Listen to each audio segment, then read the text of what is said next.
When I first heard about this movie, I really didn't have high expectations. I initially didn't even want to watch it. I thought it looked like a really low grade horror movie, and there are so many movies like that in the genre. So I just decided to skip it until a friend told me about the sequel and suggested that we watch the original on Netflix. And oh my God, I was blown away. I'll start out by saying that I have seen a lot of horror movies, and most of them just don't scare me anymore. Some of them have become kind of predictable to me. A lot of the times it's just the jump scares that get me, but the movie as a whole doesn't scare me. But when I tell you, I had to have the lights on when I went to sleep that night. I had to have the lights on when I went to sleep the night after I watched the movie. This movie was so freaking scary to me. It was creepy. It had amazing jump scares, but let's get into the review. There will be spoilers, so if you haven't seen this movie and you want to see it, I think even if you're spoiled, you'll still get scared by it. You'll still enjoy it. But I really recommend watching the movie before watching this review. And at the end of the review, I'm going to tell you a really funny story about the woman who played the protagonist that blew my mind. Okay, so our protagonist is a therapist in a mental health facility. Already we're starting with a premise that's a little bit unsettling, especially for most people. Mental health is something that we can all relate to. I really felt for her first patient, which was a guy named Carl who seemed to have this fixation on death. You're going to die! You're going to die! First of all, amazing foreshadowing. Secondly, I feel like he's so sympathetic, especially to any of you who might have anxiety or death anxiety. It just felt like anxiety personified in a person, and it really set the tone for what this woman's life is like and what she's dealing with on a daily basis.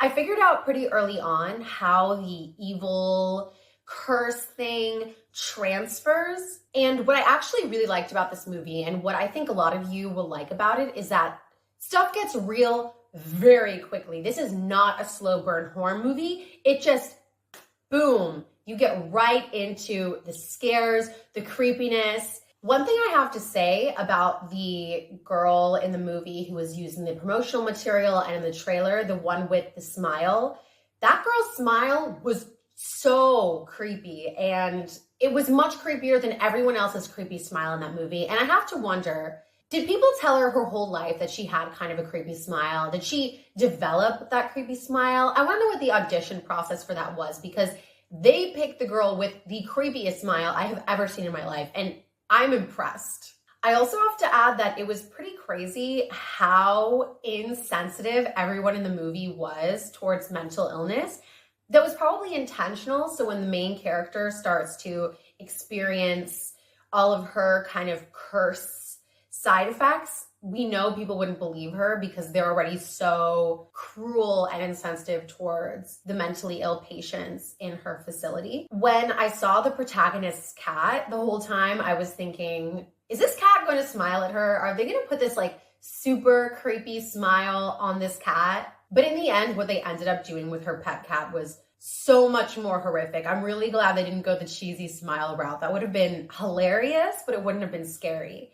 And let me tell you, this movie is scary. I mean, I know that I scare easily, especially from jump scares, but this movie got me to scream my head off. Like, I was leaping into my friend's arms. I was genuinely scared. I also have to add that her fiance was super unsympathetic to her. Like, she's clearly going through something. You've assumedly known her long enough to propose to her. He was a jerk. I did not like him. I think that was the intention. I think we were all supposed to be rooting for her to get back with her ex or to re-recognize her feelings towards her ex, which I think by the end of the movie we actually see. By the way, if you're a major horror fanatic, you might think that the guy who played her ex-boyfriend was a little familiar. He was in Jennifer's Body, that horror movie with Megan Fox. Another really great aspect to this movie is the way we see the main character break down scene by scene. At the beginning of the movie, she is super clean, pristine, put together. She's always wearing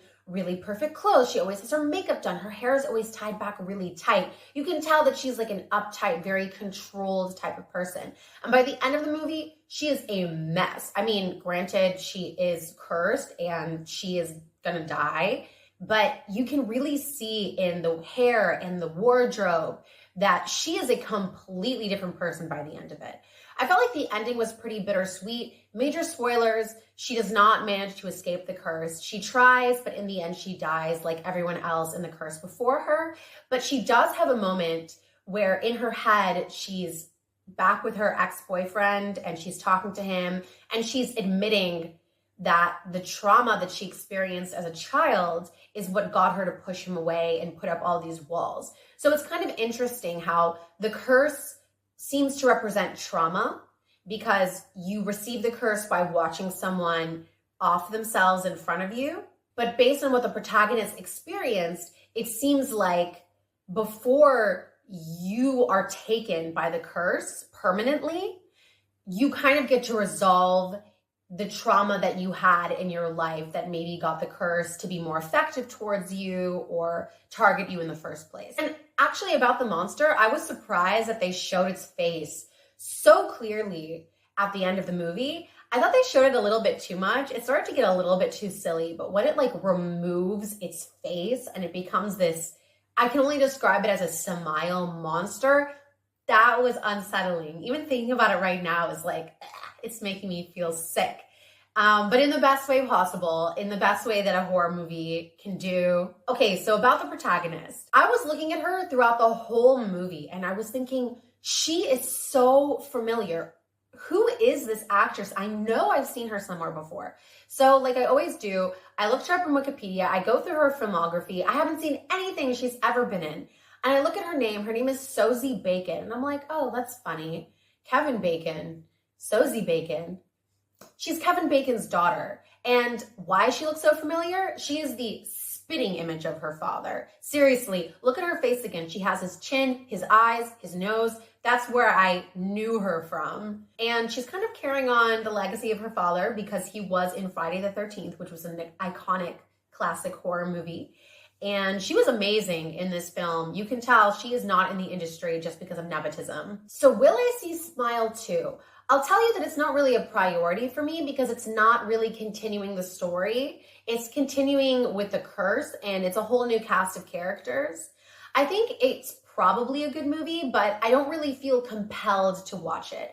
But why don't you tell me? If you've seen Smile 2, let me know in the comments if I should watch it. And let me know if you're gonna watch Smile or if you already watched it. What did you think of it? Were you as scared as I was? Because I was seriously freaked out. I might sleep with the lights on again tonight. And I hope you all have a spooky week. And thank you for watching.